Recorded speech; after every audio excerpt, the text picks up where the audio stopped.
Hiya and welcome to this vlog. So we were stuck in Leeds for a little while with a fallen tree. We moved our car up to Rodley, which is about sort of 4 miles away, the day after the storm, and on the way back we saw these fallen trees blocking the canal.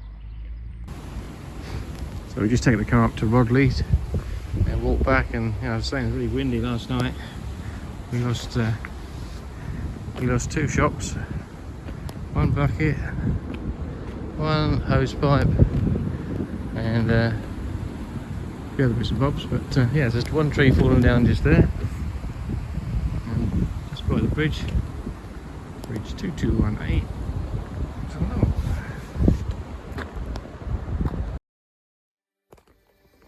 So after that initial delay, we got the notification to say that it's okay to move now, and we're just setting off now out of the granary and approaching the first lock of the day.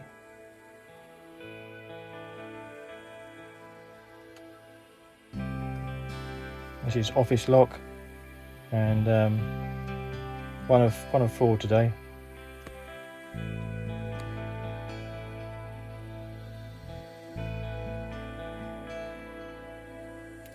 Okay, just going to open the gates.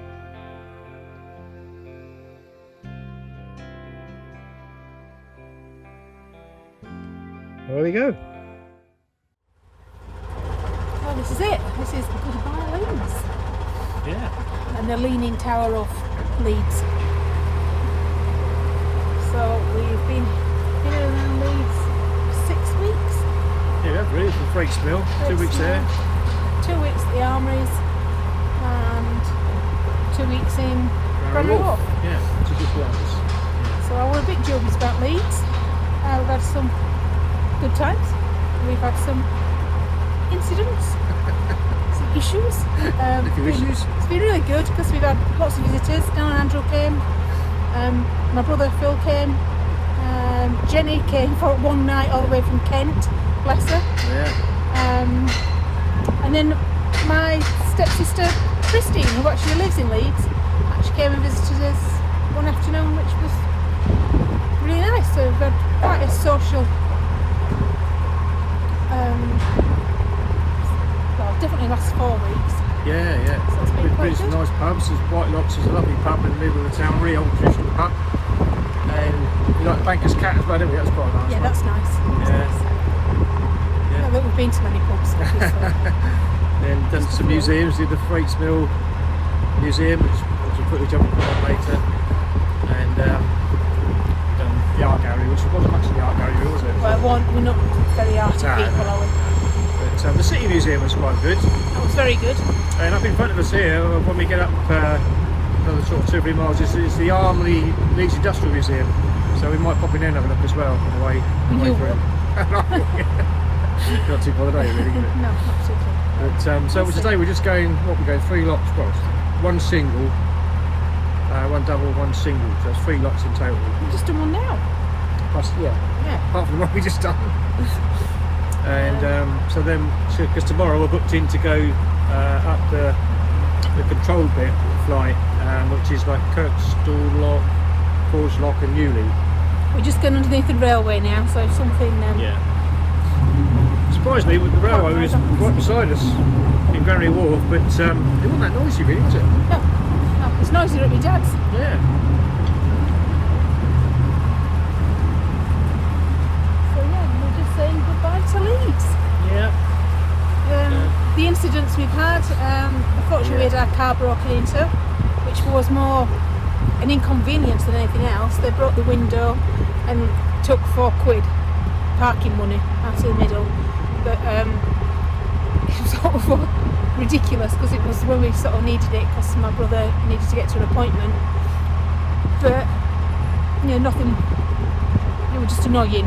And Phil made his appointment, so that was fine. And we had a few drinks and a very hot curry that night to make up for it. And the other issue was, thanks to Gale Storm Otto, I think it was. Storm Otto.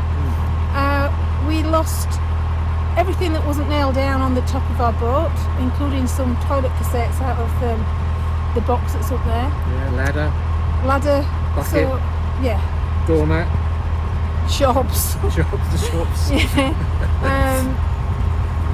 So that was quite eventful Yeah, when we came back. 65-mile-an-hour winds, wasn't it? Yeah. We were on the boat, weren't we, that night? Was it your dad's? No, we were with my dad's, and we actually Paul put some footage on, but what we was tied up to, because we thought, we knew the storm was coming, but we were actually tied up to 2 bollards, which is, cemented in concrete.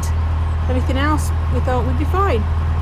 And when we came back, one of the bollards had actually come away on a 2-foot square by a foot deep stone, which was in the canal, and fortunately it didn't actually pull us over. It wasn't deep enough to pull us over.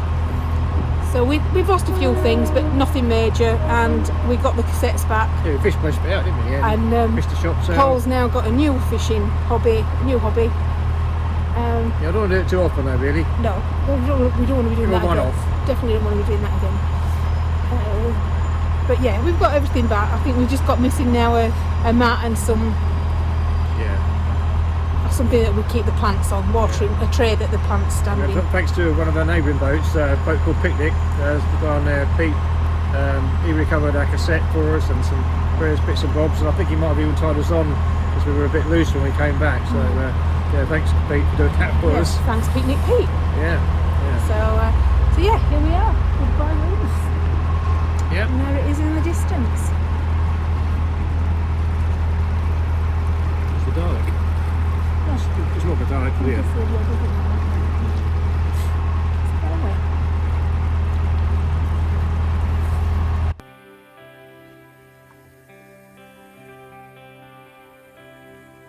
So we're getting towards the outskirts of Leeds now, really, just coming out of the city centre, and just approaching the second lock of the day, which I think is St Anne's Ings lock.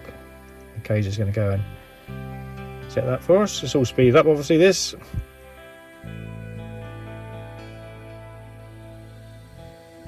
Which you could happen this quickly, but it is actually quite a slow process.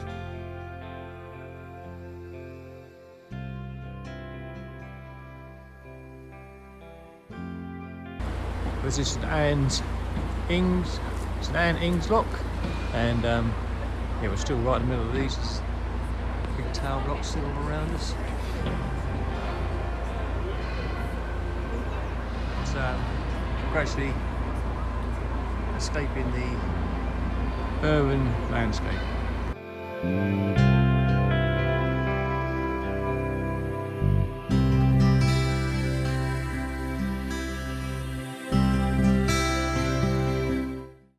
So here on our left is Castleton Mill, and this is the home of the Boat North Company, which is a hire company. So these boats on the left here are theirs, and we've seen quite a few of these out and about now. Hire season just started, so this is a lovely old mill. There's so many of these along the canals in the north. It's yeah, it's quite amazing. They've all been kept and relived and relifed, really.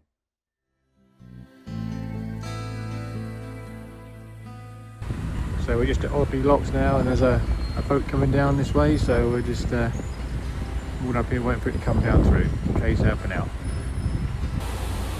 That's taking a little while. We're just rising now on the first of the Audley Locks. This is a double one, and it's taken over half an hour to get through here. There's a couple coming down, and so to conserve water we have to wait for them to come down through. So yeah, bit of a delay, but that's boating. So it's the last lock of the day, Spring Garden Lock. I've just set it. It took us about an hour to get through the last one, but we're here now. So Kay's just coming on the Maggie, just waiting to come up through, and just still over there is the Kirkstall Brewery. It's a lovely pint of Virtuous, like a citrusy pale ale. I really like that, it's nice. Had a few of those while we've been in Leeds. So this is the Kirkstall Brewery. I've tried a few of their beers since I've been in Leeds, and particularly like one called Virtuous. And look through the window here, you can see the brewing equipment.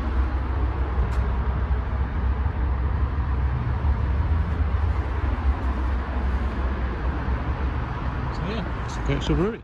So, yeah, we've just got to go up through that way about another 3 miles, I think, and we'll be at the bottom of the locks that we're going to go up tomorrow at 11 o'clock.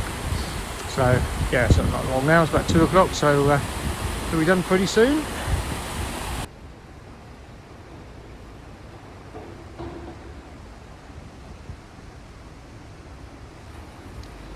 Leeds skyline behind us.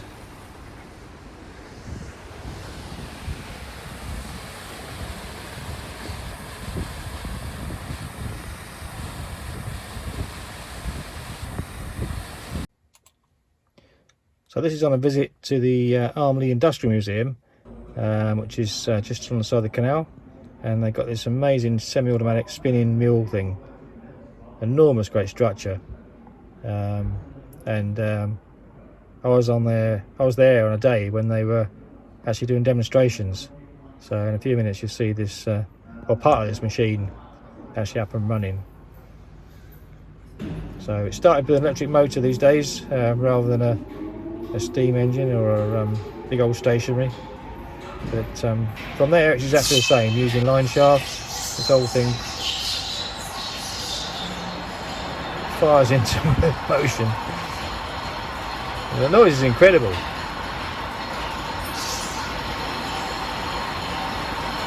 And this is only part of the machine running.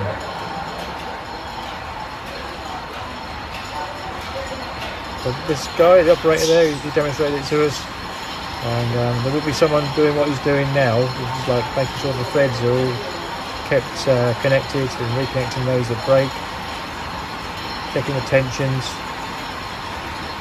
But the operator would usually have 10 of these up and running, so it'd be quite a busy job.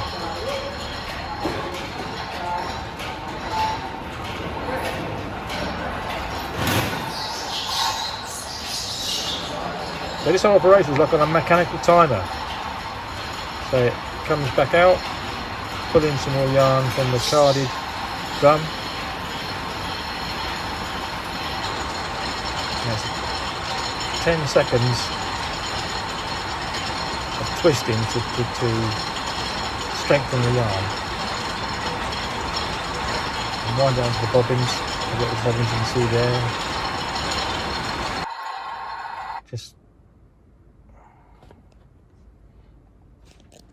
So then the next process will be the actual weaving. So this is a typical machine that we use for weaving. They do demonstrations of the weaving machine, but not on the day they were there, unfortunately.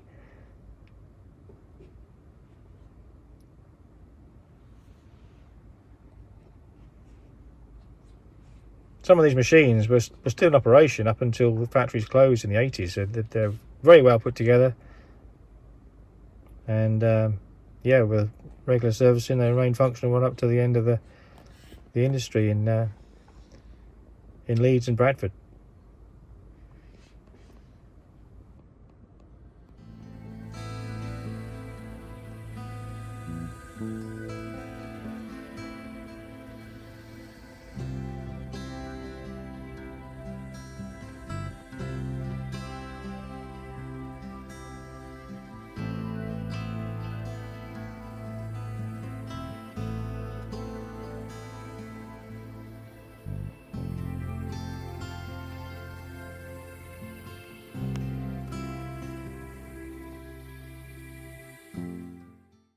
Picture is one of the Bradford cutting rooms in the 1950s. It's a hive of industry there.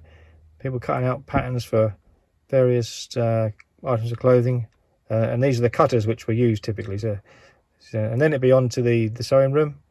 This is the sewing room in the museum. This is sort of typical sort of setup would be in the mills. So these are just a few of the other industries which were on display in the Industrial Museum of companies that were actually around Leeds, including the scooter car here. That was made by the Hunslet Engine Company. the outskirts of Leeds.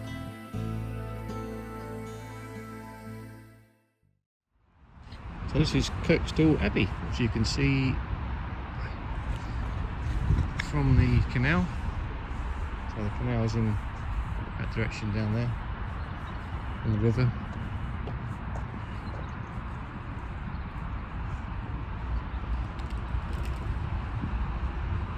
So it looks more complete than Fountains Abbey, but on a small scale.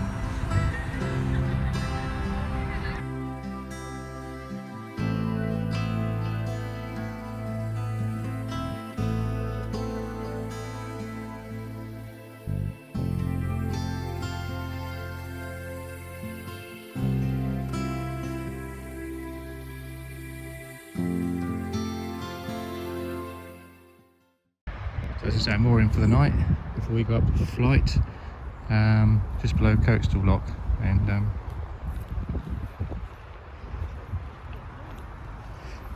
just over there you can see like the root of the tree, one of the trees that was which came down in the storm on last Thursday night a week ago, and there's a lot of debris from it over there, and there was some more.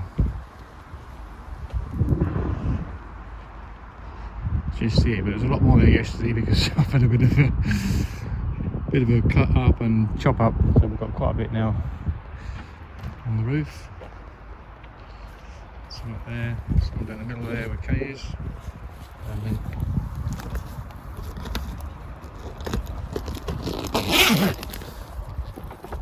in here got loads of bags of logs already cut up, so there's enough there for probably about 10 days hopefully.